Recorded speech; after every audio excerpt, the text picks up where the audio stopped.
few years ago, I listened to the advice of a young man who lived in the same village as me about moving to the city to start my career. My first job was an assistant working on a construction site in a popular tourist area. I was also able to buy my family a new house in the city after a long period of hard working and savings. Since then, my life had changed as well, becoming better and better as the result of the curiosity and admiration of those around me.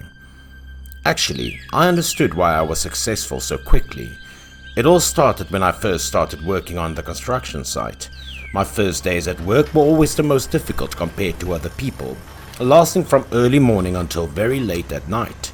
Working long days without rest exhausted me. A colleague recommended that I stay at the construction site with the other homeless workers to save money at the time. At night, I slept in the cramped dormitory right in the middle of the construction site where I worked, and I often stayed up until late at night because of sleeping in a strange place. I had a habit of going to the bathroom in the middle of the night, but the restroom was far away from the dorm. So whenever we needed to use the restroom, and especially at night, workers actually urinated right under the foot of the tree nearby the dorm. Our sleeping area was also surrounded by wild rocks, so no one else came around except for us. The other workers in the dormitory were all fast asleep at this point, but I was the only one who kept tossing and turning. I kept thinking about the strange thing I saw earlier. The more I thought about it, the more terrified I became. I was urinating under the tree at the time when I felt a strange cold blow on the back of my neck. Then I felt someone's hand slap on my back. I was startled, so I turned around to look behind me, but there was no one there. I was perplexed, thinking that a coworker was pulling a prank on me. But even if I fooled myself, I wouldn't be able to stop worrying about what was happening to me. That cold hand rested on my shoulder again as I turned my back, along with the breath from behind. This time I immediately turned around to catch red-handed the teaser, but all I saw was a strange white smoke. That bright white smoke flew away as if it didn't want me to see it. I watched the smoke, saw it drift towards the forest behind me, and gradually the shape of a human appeared. I couldn't see the figure clearly, but I could tell it had a frightening face and glowing eyes. After that I turned away, attempting to finish quickly to return to my bed as soon as possible. I went straight to the dormitory after I finished, never looking back at the white shadow. But on my way into the dorm, I always had the distinct impression that someone was following behind me. I dashed into the dorm and slammed the door shut, not wanting the strange person behind me to come in. Finally, I rushed to the bed, letting go of the fear that I had been trying to suppress up until this point. But at that time, I couldn't get my mind off the strange white shadow. The next morning, I returned to the construction site to work, still thinking about the strange story that occurred to me.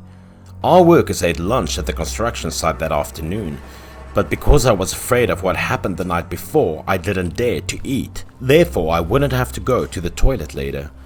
I decided to hide in the back of the dormitory, filling my stomach with a glass of water to satisfy my hunger so that I could work in the afternoon. Even so, I couldn't stop thinking about the strange figure I'd seen. I unintentionally glanced over, clearly seeing that this was where I met the white shadow at night, and I became intrigued. I quickly stood up and went into the bushes to check. The first thing that caught my eye when I walked in was a large mound of ground that looked like a grave. There were no inscriptions or incense around this tomb, only a simple incense bowl made of sand and soil. I knew there was something wrong, so I quickly left before I got into any trouble. Then I went to find my manager, who was also a long-term employee here. As soon as he saw me, he put down his unfinished business and came over to talk to me. He knew that I was a newcomer. He answered my questions enthusiastically, even when I inquired about the grave at the edge of the forest. He was surprised at first when he knew that I found the grave. He told me that when its construction was just getting started, the locals discovered an ancient coffin. When everyone saw this, they held a ceremony in which they asked permission to move the coffin to the edge of the forest, then bury it and worshipped it.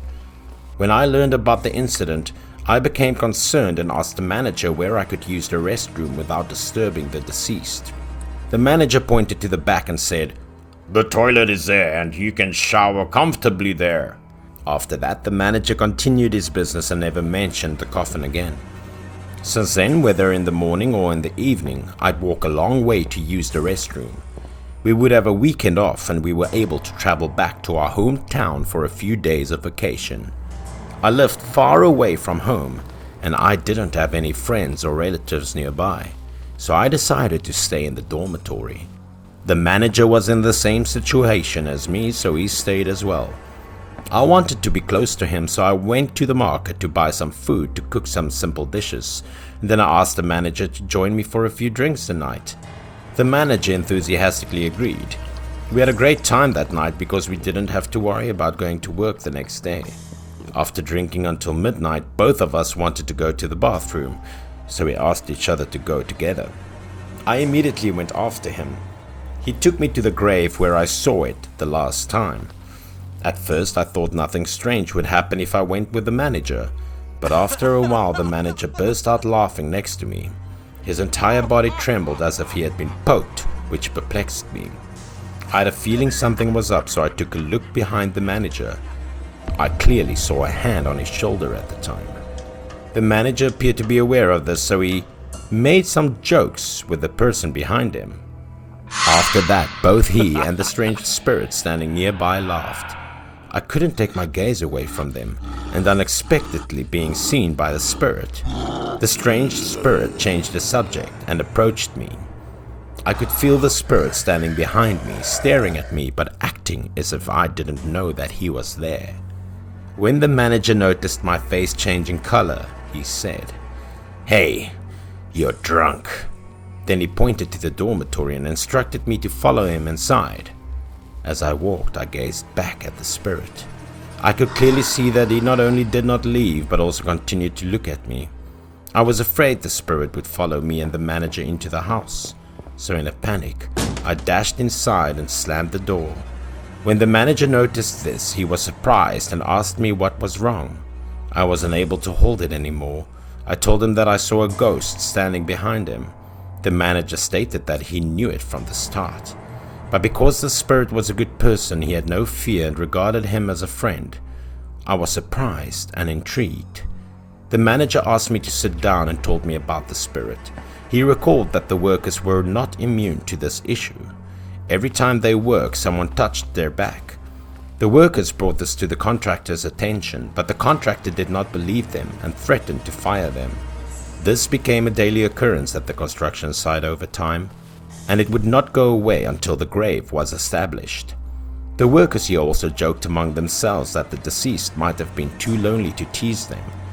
It helped to calm my nerves after I listened to it, and he told me that the next time I go there, I should just say hello and worship, that nothing would happen to me.